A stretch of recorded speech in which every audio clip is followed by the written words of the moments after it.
Welcome back dito sa channel natin. Andito tayo ngayon sa may Quezon Avenue. Latest update naman tayo sa iba't ibang mga project na ginagawa dito. Unahin natin ang Metro Manila Subway, Quezon Avenue Station.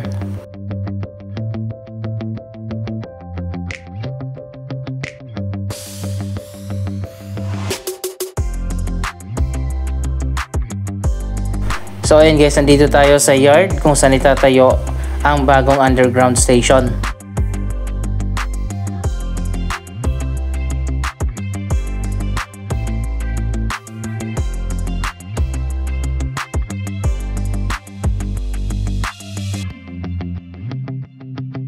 Ang subway station ay itatayo dito sa kanto ng EDSA at Quezon Ave. Ito ay joint venture ng Nishimatsu, isang Japanese contractor. Kapartner ang DMCI, sila yung gagawa sa dalawang station, ang Quezon Avenue at ang East Avenue Station.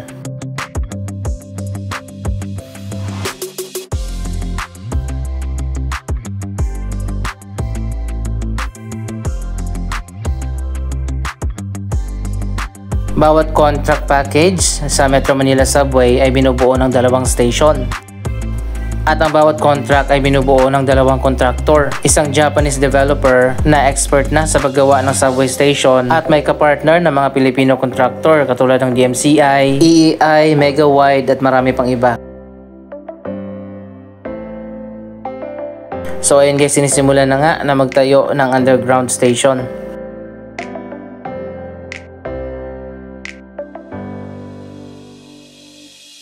Katabi ng subway station ang Vertis North. Ito ang bagong city center dito sa Quezon City.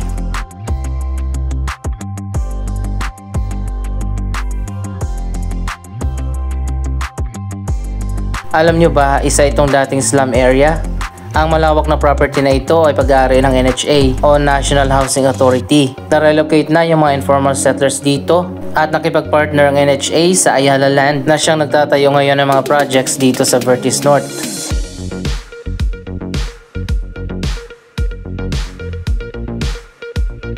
Ang pinakabagong project na natapos dito ay ang One Vertis Plaza. Ito ay isang office tower.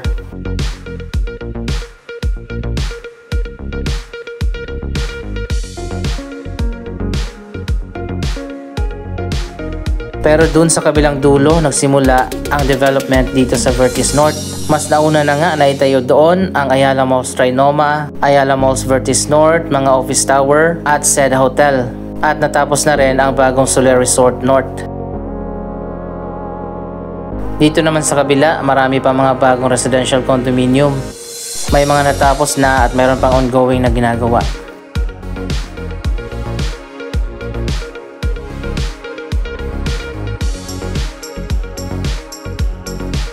Ito naman ang Rain Park, Phase 1 pa lang yan ng Central Plaza dito sa Vertis North na may lawak na 2 hectares.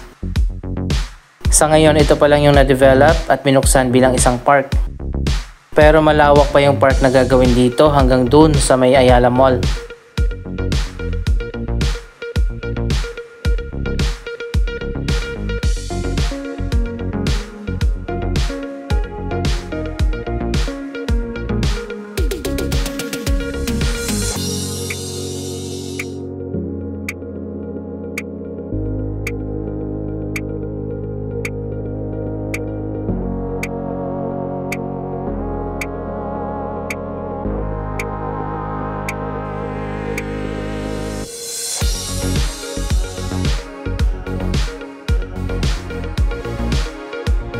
Dati pala itong swamp area na pinaganda nila at nilagyan ng magandang landscaping.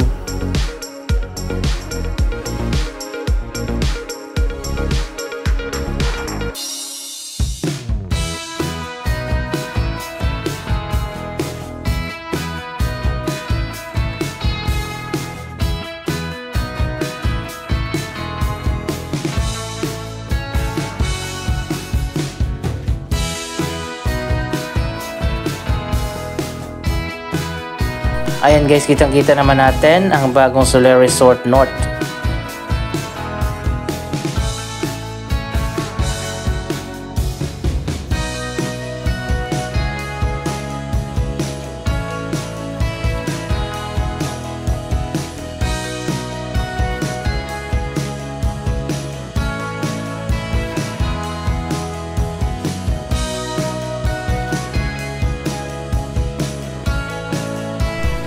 Mas marami pang project ang itatayo dito sa mga susunod na taon.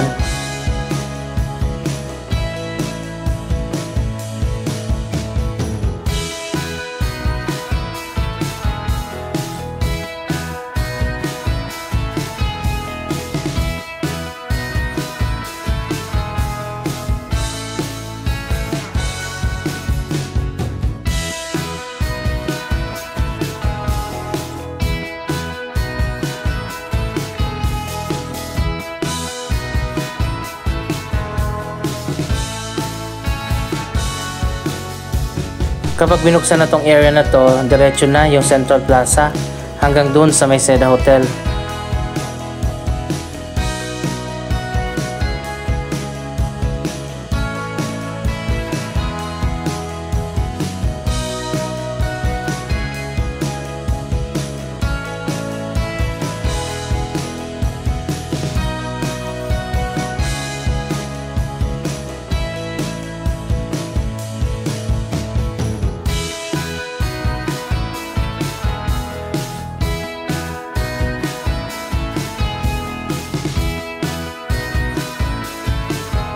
Iba talaga kapag Ayala Land ang isang development.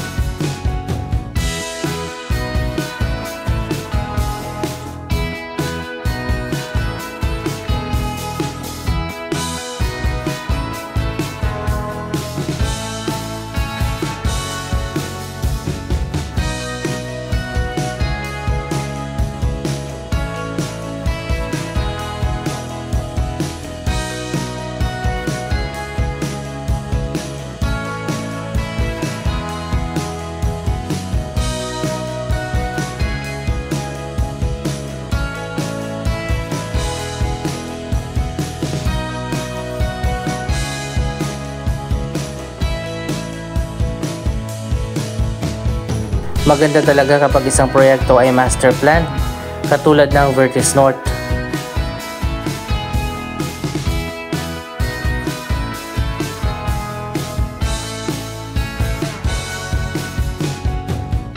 Maswerte yung mga resident dito sa Vertis North. Marami sila mga open spaces katulad ng mga park at mga garden.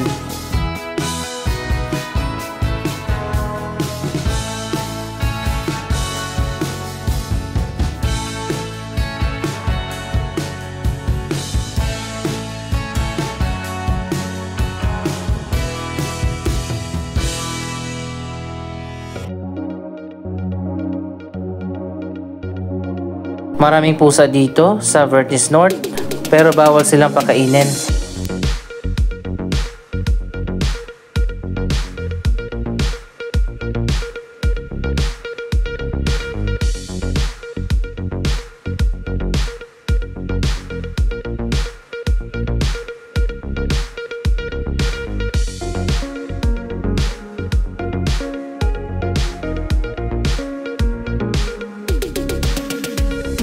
Maluwag naman yung sidewalk dito at meron ding bike lane.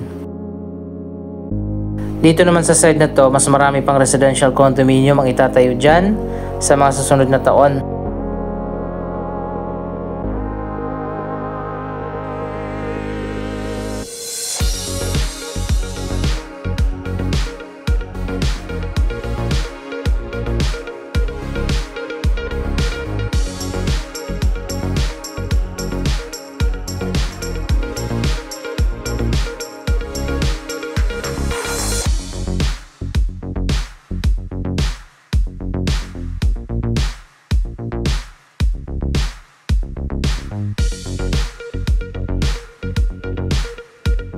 Sa susunod na 10 to 20 years, marami pang pagbabago dito sa Vertis North.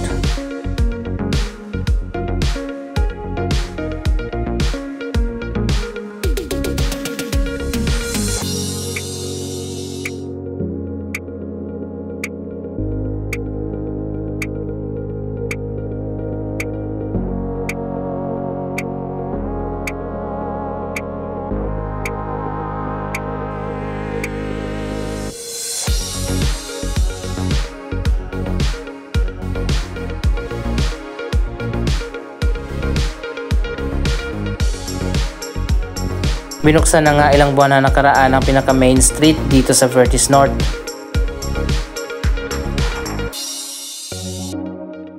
Dito naman sa likod ang Seda Hotel.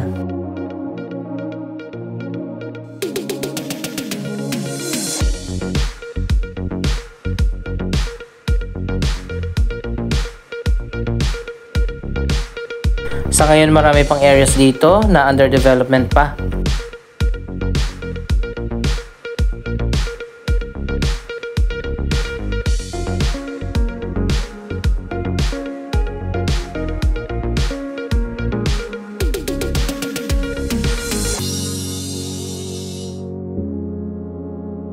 Isang giant LED billboard naman ang inilagay dito sa Solaire Resort North. At paglabas natin ay EDSA na. Dito rin itinayo ang bus stop para sa mga shuttle bus ng Solaire Resort.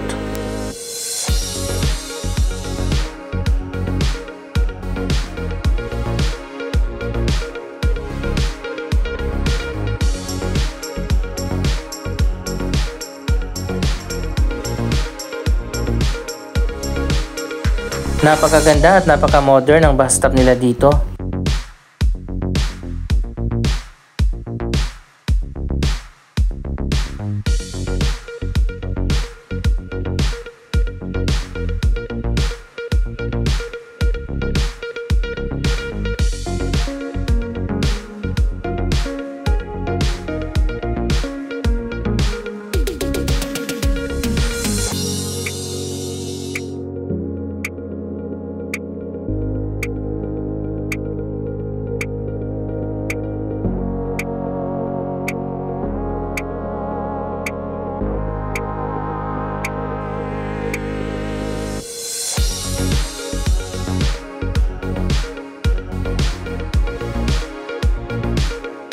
Mas maganda pa yata ang design nito kaysa sa mga bagong bus stop na ginagawa ngayon dyan sa Commonwealth Avenue.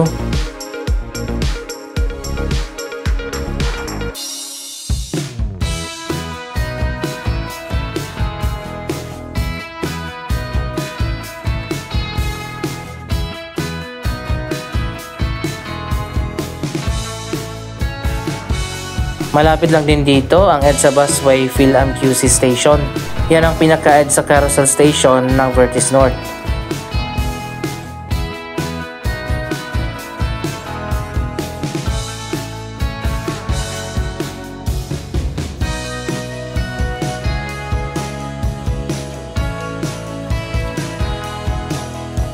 Ang UNTV Tower naman, slow pa rin yung progress at hindi pa natapos.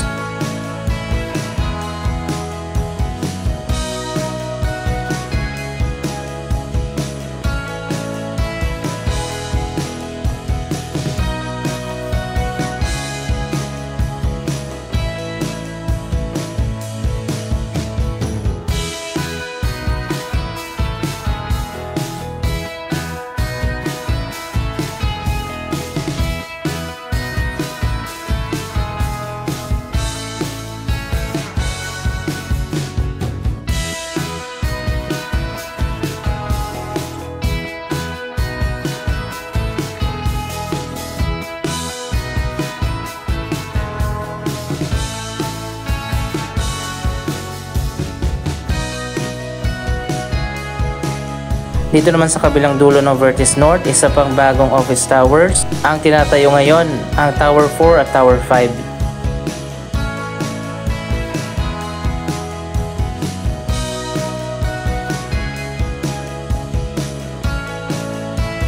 So ayun guys, ito na yung latest na progress sa bagong office towers.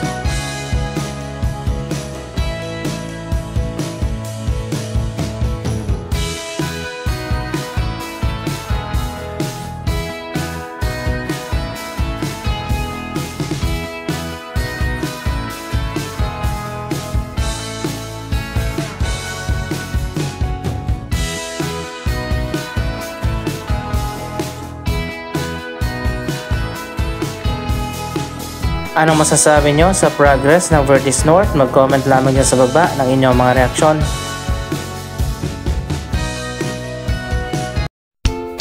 Maraming salamat sa inyong panonood. Don't forget to like, share, comment, at subscribe. Thank you for watching!